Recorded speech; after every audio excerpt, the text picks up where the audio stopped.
Wani sabon rikici ya kunno kai tsakanin fitacciyar mawaƙiyar Kannywood Safara'u da mawaƙin nan Mr. 442. Mr. 442 ya saki wata tsohuwar waƙa da suka yi tare, amma Safara'u ta ce ba ta amince ba. A cikin wata wallafa, Safara'u ta bayyana cewa tana cikin zaman lafiya yanzu kuma ba ta son ta dawo da rayuwar da ta bari.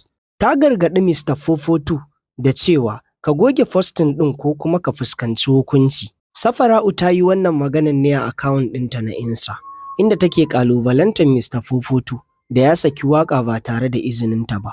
A sakamakon ita yanzu ta daina harkar waƙa kuma ta fita daga sha'aninsu. Shin Mr. 442 ya yi laifi da sakin waƙar ba tare da izininta ba? Ko kuwa ya cancanci yin amfani da ita tunda sun riga da sun yi waƙar tare?